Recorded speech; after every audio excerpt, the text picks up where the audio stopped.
decorations. May 20 rooms and then may pop-up restaurant. Hi! Say hi! So we're off to downtown. Later!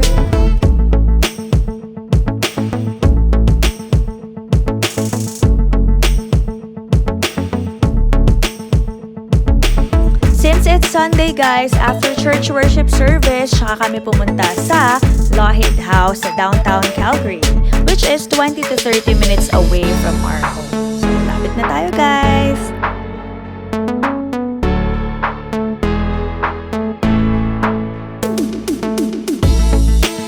Guys, dyan sa Harry Hayes Building, yung nakikita nyo sa right, dyan ginanap yung landing appointment ko as a permanent resident of Canada. Ayan guys, kitang-kita na natin yung Lougheed House. Excited na ba kayo?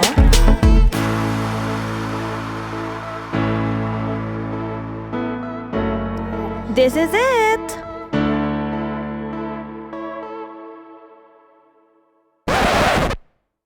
Okay, so wala nang available parking slot inside, but that's okay. We can do street parking. It's also for free.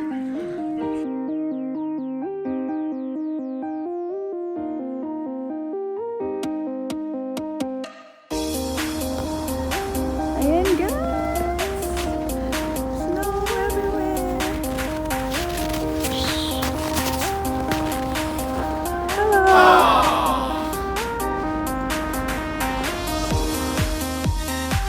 Guys, sa labas pa lang, sobrang amazing. I can't wait to get inside. Tara!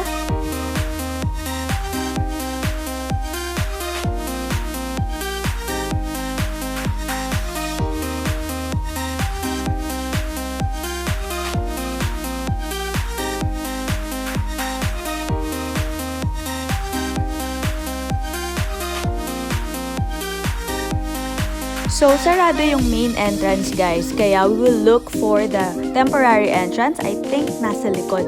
Let's just follow the signs, okay?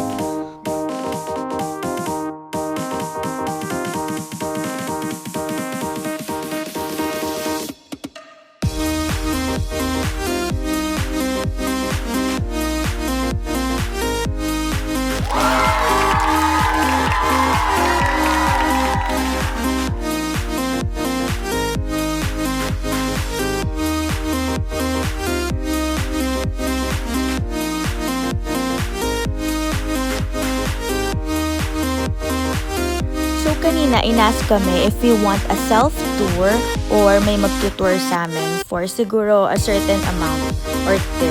So, it's up to you guys, okay? First, let's visit muna the shop kasi they sell local goodies here. Let's see. $1, $5, $15 and up. Basically, mura lang naman siya. Affordable. In the form of card or in kind. May scarf, may jewelries, decorations. Ang dami guys.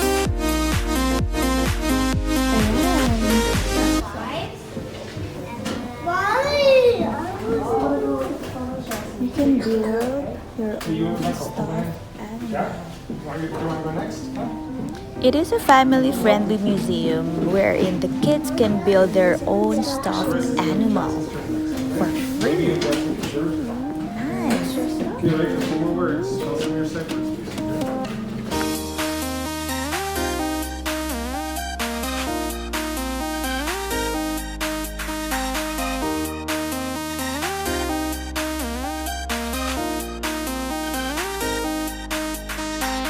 So let's start checking the rooms one by one.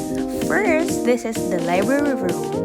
But here, you can see their toys, books, grand piano. So it's not just the typical library.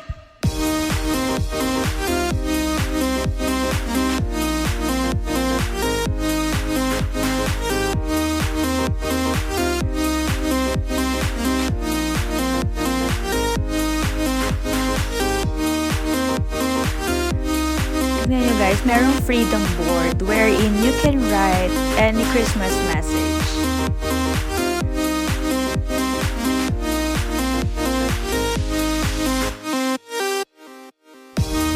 Alright, So, going to the main floor.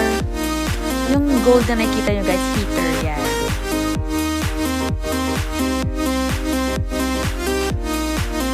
Guys, balik daw ako, sabi ng husband ko. Ito daw kasi yung main entrance.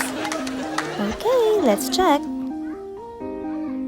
Oh, I see. Number 707 pala yung house nila. Ang ganda dito, guys.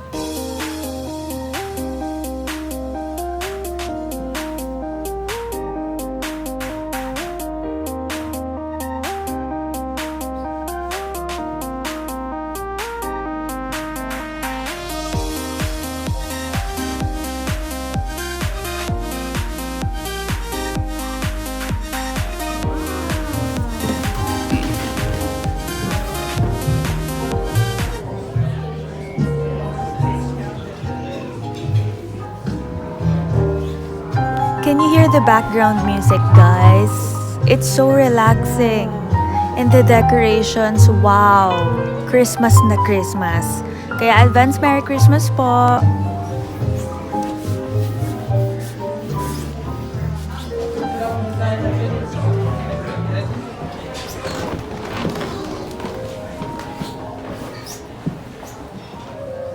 Oh, this is the senator's study room.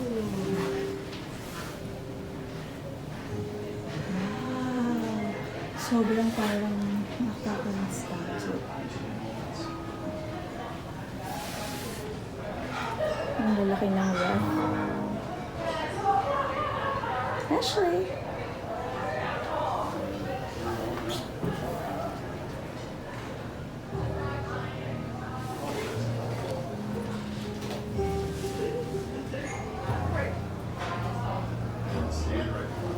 So, we're going to next floor.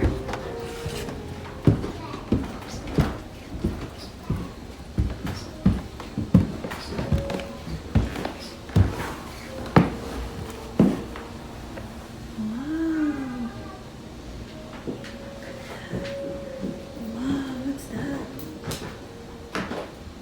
Red organ.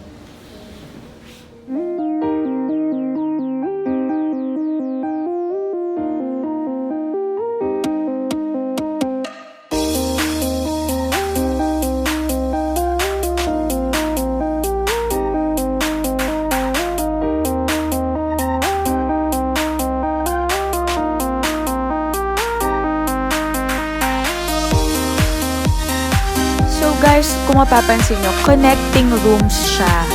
So, sa bedroom, meron dito yung parang sewing room yata to para sa asawa niya. Kasi may sewing machine eh. I'm not sure though. I forgot. And, meron ding dining area.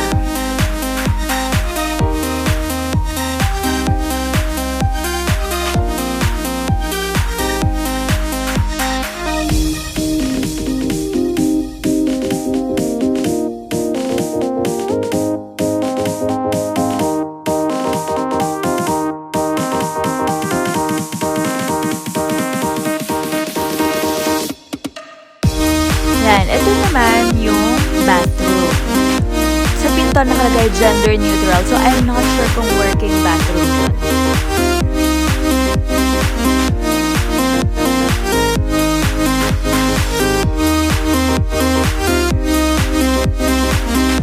Kung mapapansin nyo guys, ang daming pinto, pero mga nakalock siya. So I don't know kung ano yung mga nandun.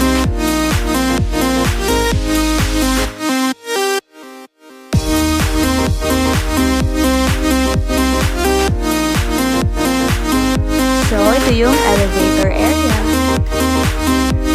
Guys, hindi ko na makita yung mga kasama. Well, tawagan na lang natin sila. As a vlogger, guys, kahit parang natatakot ka na, kasi mag-isa na lang ako sa room eh. Actually, sa third floor, mag-isa na lang ako. Pero tuloy pa rin ang pagva-vlog yan para mapakita natin sa viewers kung ano yung pinuntahan natin.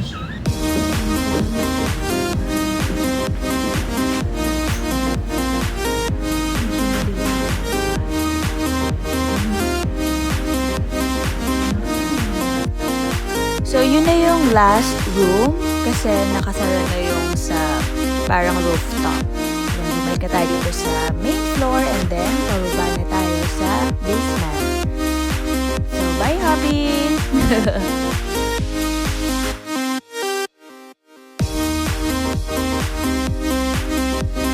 And by the way, this is the entrance to their pop-up restaurant. Just check the menu on their website.